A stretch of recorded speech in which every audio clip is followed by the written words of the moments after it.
Welcome everyone. I'm so glad that you could all join us for this webinar on the impact of Alzheimer's and dementia in Arizona. We're so happy to have the Executive Director, Terri Spitz, with us. So before we get started, I just wanted to go over the disclosures. So, just like anything in life, we have wanting to make sure that, this is informational only, and we're going to be offering resources, and your participation in this meeting does not constitute a client relationship with Silverhawk Private Wealth.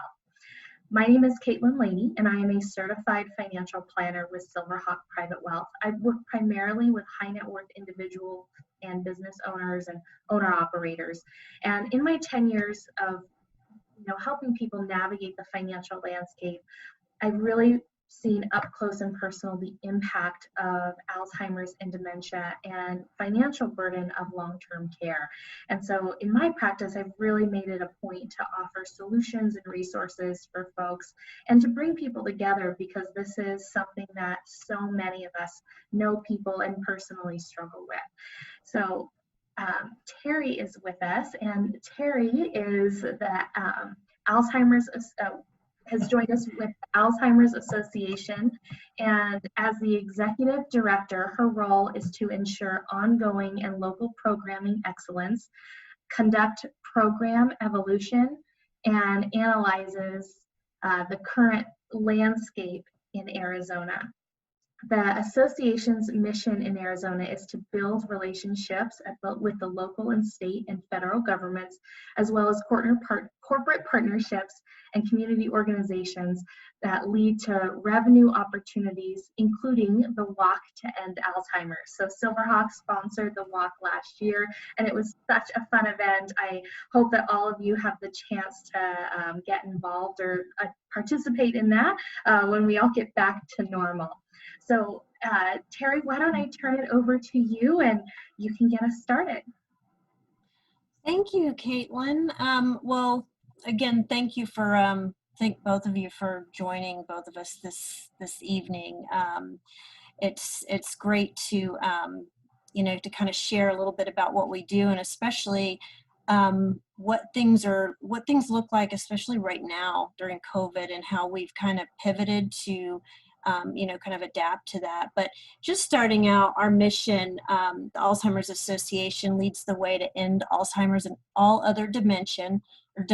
This was kind of, our mission statement was just recently changed by our board of directors on the national level to include all other dementia.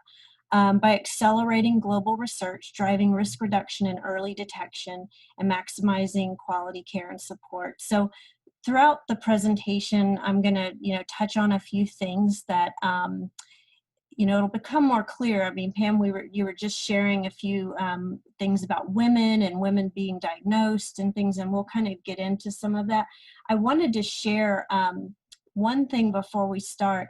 We have an app that you can download called the Science Hub, and it's a free app where you can look up any type of research that we're funding at any time in any state, different studies all over the world. So it's really great to have that if you're looking into, what does it look like for women? I mean, is there any research going on in this area? It is a great app right at your fingertips, and you can call any type of research up. So I love that. And Terri, for those listening, what was the app called one more time? It's called the Science Hub. Science Hub, great. Mm-hmm. And then maybe you could talk a little bit about the logo. I know there's a story there as well. Yeah, so I came in September, and I always looked at that logo, and I could kind of tell I wasn't sure exactly what the reason was behind that design. The first little loop is the brain, and then the second is a beaker. So much hope that we have for ending this disease is really around our research. So they kind of coupled those two images together. So that's what it is, like a brain and then a beaker, and bringing those things together. Wonderful. So there's a lot of numbers on this slide. But I think one of the things that Alzheimer's Association has really been trying to do is bring more concern around the disease. And I think, just in the last decade, we have seen that this is a disease that people are really taking notice about. It's not something that, it used to be, where you didn't really hear about Alzheimer's. It was something that, you might have heard, a family member talk about or something, but then you didn't hear of like someone famous, or you didn't hear the word Alzheimer's, and just how, how much of it is kind of taking over. It's actually the sixth leading cause of death in the United States, which is pretty big. It was the most costly disease in the United States before COVID came. So that was a huge part. So in 2019, Alzheimer's and all other dementia cost the nation $290 billion. So this is all rising. And when you look at that number, a lot of that is, we talked a little bit earlier about this, when someone is diagnosed or they're starting to see signs, the planning that you would normally, kind of take if someone is diagnosed maybe in their 50s and you don't really realize what's going on, you're not able to really plan for that future, for that family, for that person, for their care. So all of that kind of factors into, a lot of those numbers. Every 65 seconds, someone in the United States develops the disease. One of the areas that our association is really working hard on is to get into health systems. So primary physicians, when people hit a certain age, that it's having a cognitive screening, things like that, are a part of that wellness check. And what's happening is that's not, since there's no cure right now, that's not happening, and doctors are not wanting to have that test because they don't really have anything to give that person in the way of, okay, this is a cure. There's a lot of research, there's a lot of things that can happen, but there's not a magic pill for it. So a lot of doctors are shying away from it. It's a big piece that we're trying to push and to get more health systems to adopt more protocols and adopt things like that, so they can refer them to the Alzheimer's Association, and we can refer them to different things that they need for planning and for support, caregiver support, a bunch of different things. So. And Terri, what advice would you give somebody, a daughter, let's say, who is working with her mom and her mom's doctor says she doesn't need to be tested? Because I know that that I've come across that. What are some ways or tips and tricks that you can give some folks watching that are trying to navigate this dicey healthcare system? Actually, on our next slide, there's a great answer to that. So Alzheimer's Association has a 24/7 helpline, and this helpline is filled with experts, master's level, experts that are, it's in over 200 different languages. It's 24/7. You can call, and if you are caring for someone with the disease, you can ask some of those questions like, what do I need to do next? How do I navigate the health system? What do I say? If I go to the doctor and we're not getting anywhere, what is my next step?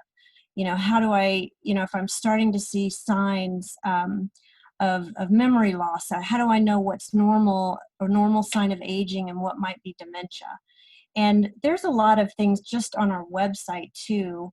Not only do we have trainings and education, but just knowing the 10 signs of what could be something that's more serious. Like if you misplace your keys and you can't find them, and then you find them on a countertop, that's one thing. But if you find them in the freezer, then that's something different. So looking for things that are a little out of the ordinary, but something that that might alert you to want to do more. But the 24/7 helpline is always a great resource. They're always available, and they have community resources at their fingertips. So call, they can point you to the direction of different long-term care facilities, what's available in your community, what support groups are available, what healthcare systems to go. There's just a myriad of different things that they are able to point you in the right direction. So it's Yeah, a and what huge resource for us. I was just going to say, what a great resource. And so, who are the types of folks that call the helpline typically? It can be a caregiver. It can be someone who is experiencing the first stages of dementia or Alzheimer's. We get all different types of people that call. And the nice thing, like I said, it's available in 200 different languages. What about So healthcare providers? Because I work with a lot of doctors and practitioners in town, and this is such a dicey topic because, like you said, there's so many unknowns. And so, are healthcare professionals able to call this helpline who are having, trouble navigating things for their patients? the helpline is open to anyone. Awesome. So yeah, it is, and they will do their best to get you to the right, space. So, yep. So one of the things that we offer, and this is when COVID happened, I think it was March 16th, we were told by our president, Harry Johns, it's time to pack up the office and work remote. And we are now going to be delivering everything virtually. So our whole staff is still remote. We'll still be there, working from home probably for another month. All of our community education is delivered by volunteers. We also have online education that you can go onto the website, but we also have volunteers all throughout the community that will schedule on-site education, and they will do like the 10 signs, the learning about Alzheimer's and dementia, what to do if you're a caregiver. There's a bunch of different education components. So we've had to shift and do those virtually. They're also available in Spanish. It's a big service that we do really all over the country. Our chapter, the Desert Southwest chapter, is all of Arizona and Southern Nevada, and we were just recognized as being in the top 20% of the nation in just delivering all of these education and reaching the most people. So it's been a definite pivot. Our support groups, that's another area, and Pam, this might be something of interest to you. We have caregiver support groups and support groups for people who are just diagnosed too. And all of these support groups are run by volunteers that have, especially volunteers who have gone through this journey in some way or another.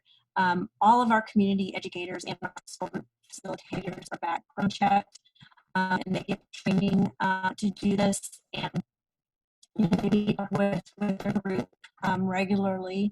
This is another area. When COVID happened, we went to telephonic support groups, and now they're moving to video. The nice thing is the reach is better. So people who weren't able to drive to a local support group, they're now able to call in. But once everyone's meeting again, they enjoy meeting. There's definitely going to be a need for for more of them popping up. One thing that we do have a tough time with in Arizona, we have a very diverse community, and offering support groups to our Hispanic Latino community has been a little more challenging. So that's an area we're trying to improve just here in our state. And so where would I go to try to find a support group? Would I call that 1-800 number on the previous slide? Yeah, so you can call the helpline, and they will get you to the right support group and tell you exactly what's in the area. And also on our website, you can put in your zip code and they'll tell you which ones are around that, in your immediate area. Love that. So a part of that science hub, and once you start kind of digging around there, you'll see so much research. So we are actually the largest nonprofit funder of research aside from the United States and China. So there's a ton that goes into research, but I think one of the cool things is much of it comes back to our state. So we fund a lot of grants for University of Arizona, Banner Alzheimer's Institute, and we're close partners by a lot of the institutions that do research around Alzheimer's. So it's nice to know that some of the answers are coming right out of our state. So Arizona, I wanted to just share a little bit, and this is not going to be any news to anyone about our retirement community growing here. So you can see some numbers of 65 to over 85 in 2020 and then in 2025. So it's definitely, it's on the rise. I can tell you that, just in Arizona, and this kind of goes into my next slide, we have the fastest growing rate of Alzheimer's disease than any other state in the country. So, and that this is really one of those reasons, because we have a huge retirement community and it's growing. Part of the Desert Southwest chapter is Southern Nevada, and Nevada is number 3. So our area here in our chapter, we have number 1 and 3. So it is an area that we have to put more focus on it. And as a state, we are trying to really not only bring more attention to Alzheimer's, but bring more awareness about the Alzheimer's Association and how we can help.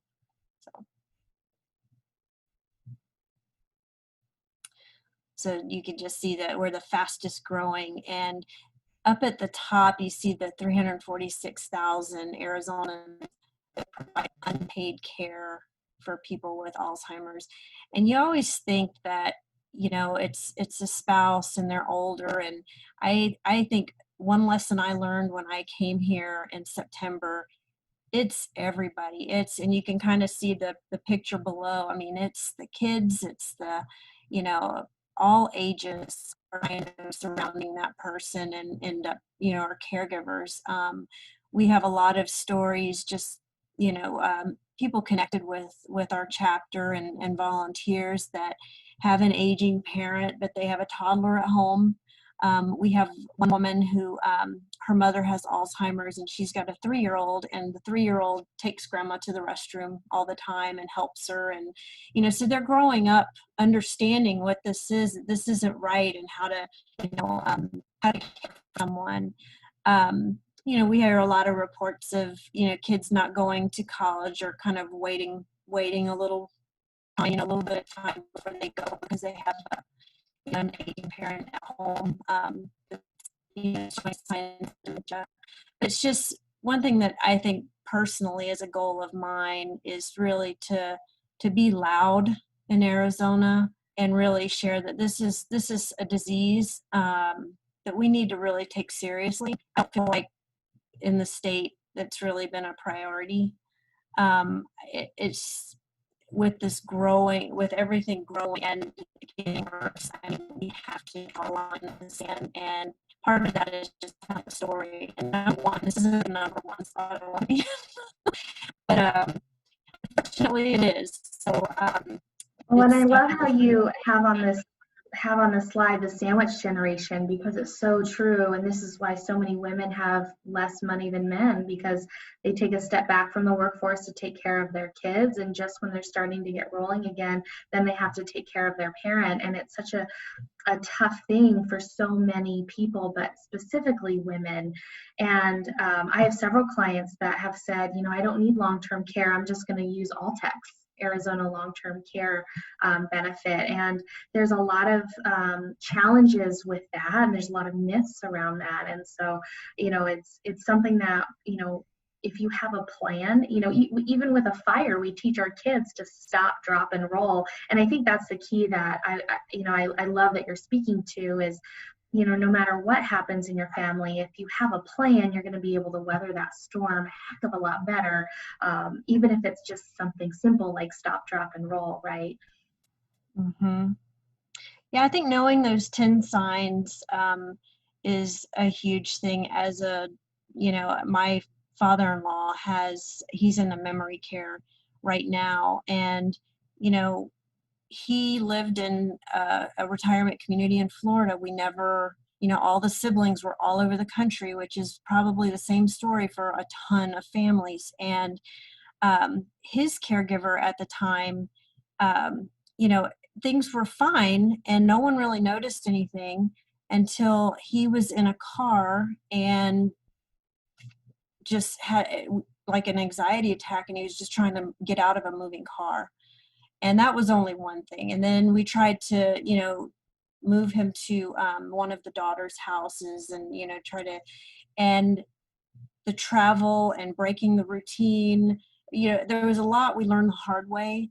And there was a lot of things that had we known then, as we were going through some of this, it would have been a lot easier. And speaking of learning things the hard way, another myth that a lot of people think is, well, I'm on Medicare, it'll take care of me. It'll pay my caregivers. And unfortunately, that's not the case. Medicare only kicks in for nursing care, nursing home, if you've spent 3 days in the hospital, and then it only covers a finite amount of skilled nursing care. And so really the only policies that will help lift the financial burden of loved ones is a long-term care policy. And, I think that there are options. There are a lot of better options now. Long-term care used to be really expensive. You would pay into it all these years, and then you'd get to your 80s, and then the premium would triple or quadruple on you overnight. Now that we've seen a few different cycles, there's a whole lot better solutions out there for family members, for caregivers, and just to make sure that you're aware of what Medicare does and doesn't cover is going to be huge. I wanted to put this slide in there because when I first started at Alzheimer's, my operations manager, she's the exact same, we're both 50 years old. And she told me, she said, my husband is 56 and he has Alzheimer's disease. And she has 2 sons. One's in college, one's, grown, about to get married. So it's just her and her husband, and her mother lives with them. So while she's at work, her mother is a caregiver for her husband.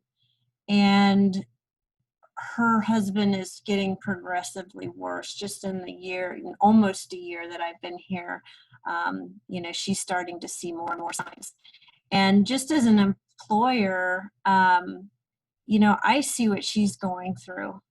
And, I have a different lens on, I think, when I understand and I know what she's going through. But when you're talking about some of these big employers, a lot of times I've heard things like, you don't want to let anyone know why you have to miss work. You don't want to put it out there. You don't want anyone to know that you're a caregiver of someone, because you just don't, it could mean your job,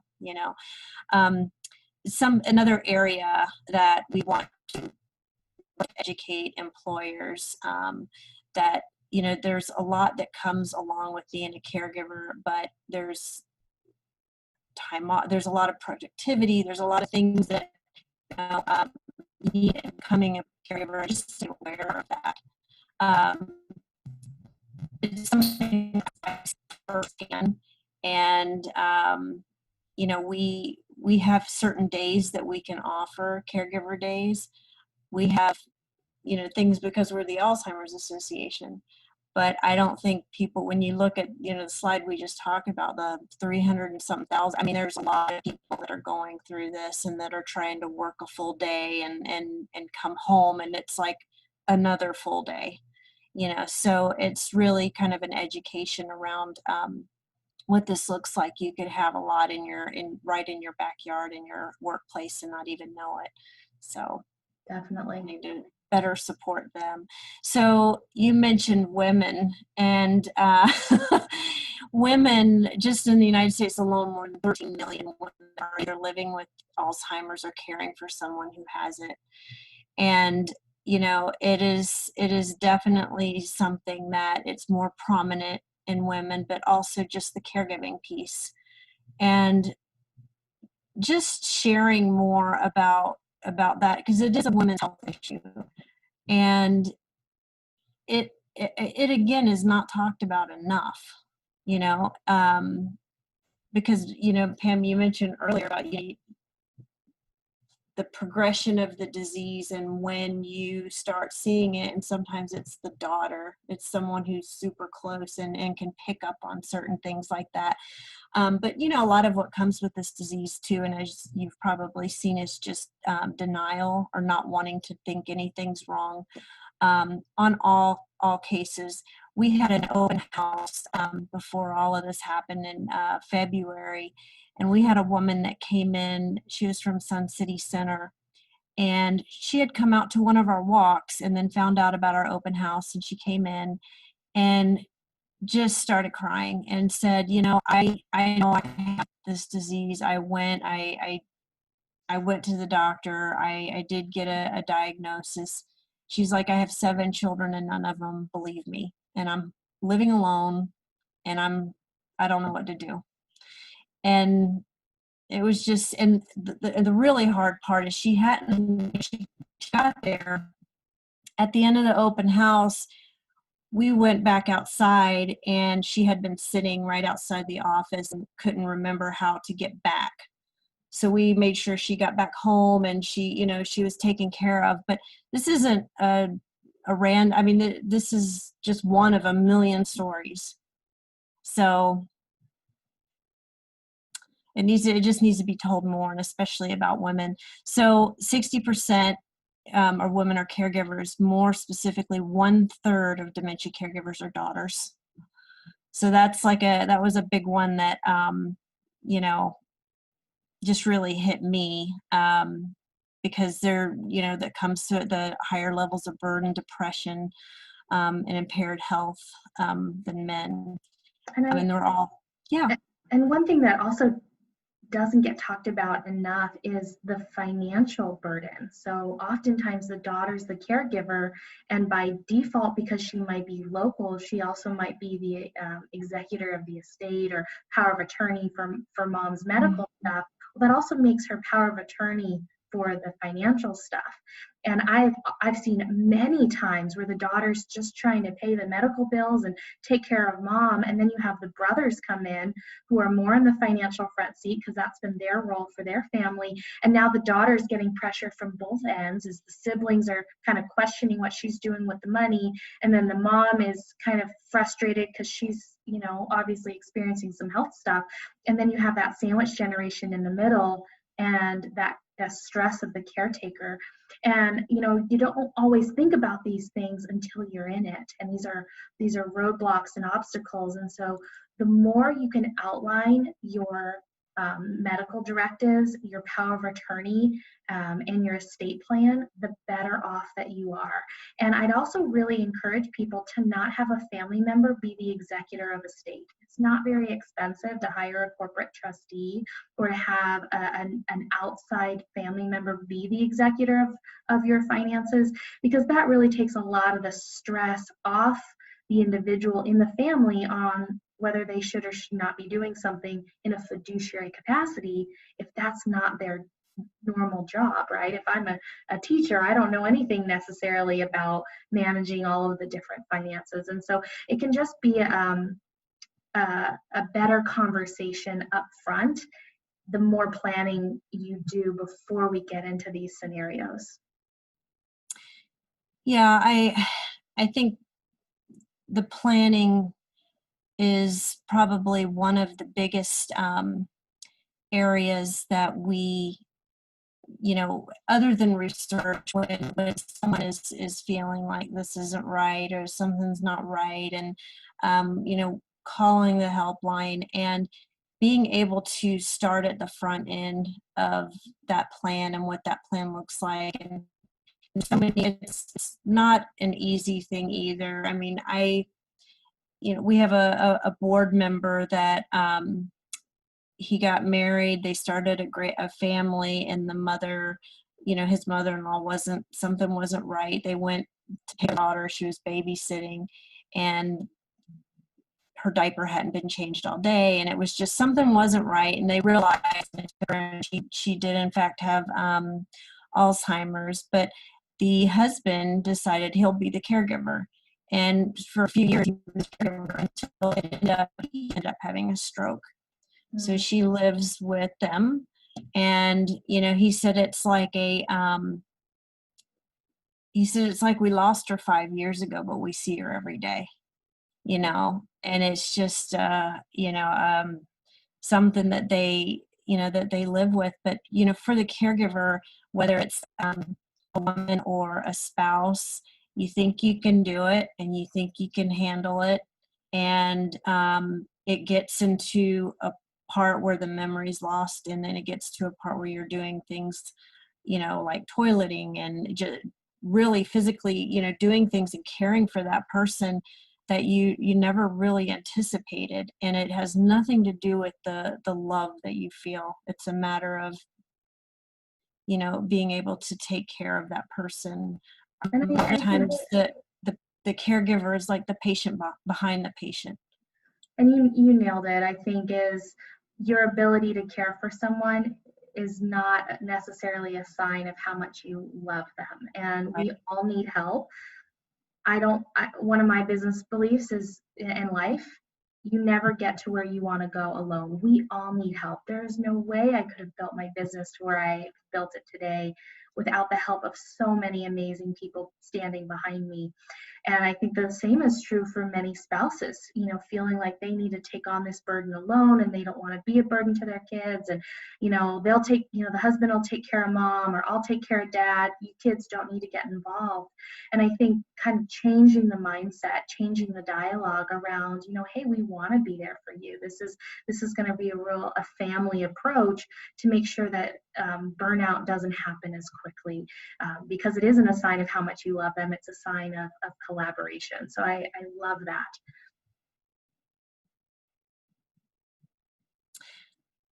So how can we help, and how can we get involved? I mentioned our helpline, and that's a line, a free service that we, if you know anyone that's kind of going through anything like this, and you don't have the answers, that's a great place to send them. The people on the other, we get about 300 to 400,000 calls a year, and they do come back. If there are people in our cities and our communities, they come back and we follow up with those people and let them, and make sure that they get to the right spot. But it's a huge resource, and so many people utilize it. We have a community resources area of our website where all kinds of different long-term care, different health systems, hospices, can list their services. It's not like an endorsement from the Alzheimer's Association, it's just a place of community resources that, through a partnership with us and AARP, so we can, just house a bunch of, these things, if just at everyone's fingertips. One of the things that we're going to try this year, it was going to be in person, but we wanted to offer lunch and learn workplace education programs. Part of our community education, we've got so many different topics, but we really wanted to support the caregiver that is working full time and trying to do this, when they go home, or, that they have a family living in the home, and they need to, they need the extra education. And so we know that they're out there because we have the number, and we felt like, if we can offer some of these to some of our large employers. And it's not this presentation, it's more specific to the disease, specific to the caregiver, having difficult conversations, all of those types of things. And offering a series of just education to some of our large employers. They're available to anyone, online, or through our community educators that go around and schedule them. But as far as getting involved with us, there's so many different ways. Like I said, community educators, or group support group facilitators is always something that we need. That requires a background check and training. But we also have our Walk to End Alzheimer's, and that's our biggest fundraising event. I don't know if you've ever seen it. Everyone holds a flower, and each flower represents a different thing. And it's just, when I started, it ended up being right in the middle of walk season. And I stood up on that stage and just saw so many of those flowers, and you just see, it's like you can see all the people that have Alzheimer's, all the people who are caregivers, and it just, I had a really hard time even just speaking when I saw that. But at the Phoenix Walk, there's about 12,000 people. And it was unbelievable. If you haven't had a chance to go and be a part of this event, it was one of my favorite events last year. And as a financial planner, I do a lot of events. So, there's just something solidarity of having everybody there together, the music, the walk, and everybody holding a flower that represents either somebody they know, a family member, they themselves, and their relationship with the different diseases. And it's just such an inspiring event that really shows you are not alone. And that's Yep. the thing that I really wanted people to take away from this presentation is you're not alone. We want to help you. There are resources to help you. And obviously cash is king. So Terri, if I just wanted to write a check tomorrow, who do I make it out to and where do I mail it? Oh my gosh, to the Desert Southwest chapter. I'll send my card or just email me and I'll tell you where to send it to. I mean, start a walk team. We have something that I'll send an invitation out to you both about. We have a reason to hope. It's kind of an hour with a researcher. So one of our researchers is going to call in, and this will be June 18th from 8 to 9 a.m.